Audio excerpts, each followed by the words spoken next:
নমস্কার বন্ধুরা, আপনারা সকলেই জানেন রাজ্যের এরিয়ার ডিএ মামলার যে পরবর্তী শুনানির ডেট সেটি কিন্তু আগস্টে রাখা হয়েছে। কিন্তু শোনা যাচ্ছে আগস্টের থেকে এই শুনানি এগিয়ে আসতে পারে এবং সেটি 14ই জুলাই কোর্ট খুললেই কিন্তু সেই শুনানির দিন ধার্য হতে পারে। এই নিয়েই আমরা আজ এই ভিডিওতে বিস্তারিত জানবো। আপনারা যদি আমাদের চ্যানেলে নতুন হয়ে থাকেন তাহলে অবশ্যই চ্যানেলটি সাবস্ক্রাইব করে রাখতে পারেন।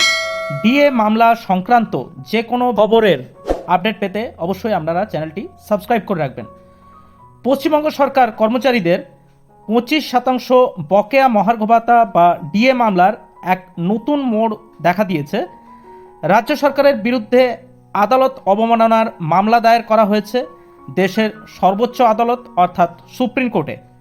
কর্মচারী সংগঠনগুলি আশা করছে যে গ্রীষ্মকালীন ছুটির পরই এই মামলার শুনানি হতে পারে, কারণ আপনারা জানেন এখন কোর্টে গ্রীষ্মকালীন ছুটি চলছে, তাই গ্রীষ্মকালীন ছুটির পরই এই মামলা দ্রুততার সঙ্গে কিন্তু শুনানির লিস্টে আসতে পারে।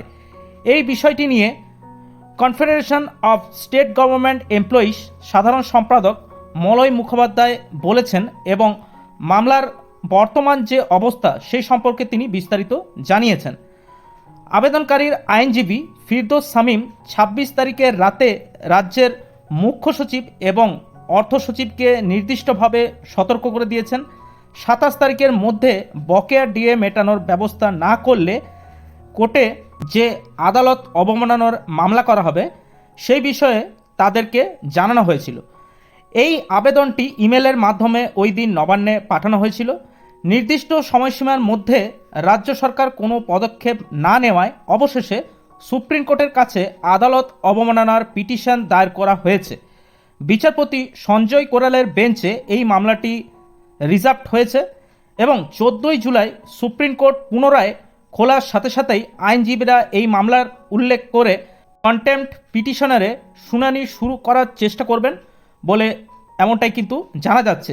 জুলাই মাসের মাঝামাঝি সময় থেকে 4 আগস্টের মধ্যে এই শুনানি হওয়ার সম্ভাবনা কিন্তু রয়েছে, যদিও নির্দিষ্ট তারিখ পাওয়ায় সুপ্রিম কোর্টের উপর নির্ভর করছে এই মামলাটি।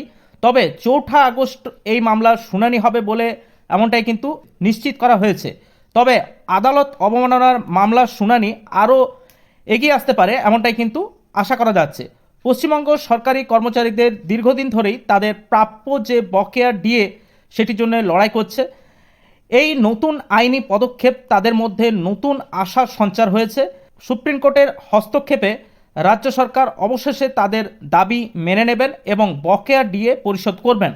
কনফেডারেশন অফ স্টেট গভর্নমেন্ট এমপ্লয়িজের পক্ষ থেকে মলয় মুখোপাধ্যায় জানিয়েছেন যে তারা এই আইনি লড়াই চালিয়ে যাবেন এবং কর্মচারীদের অধিকার সুরক্ষিত করার সব রকম চেষ্টা তারা করবেন।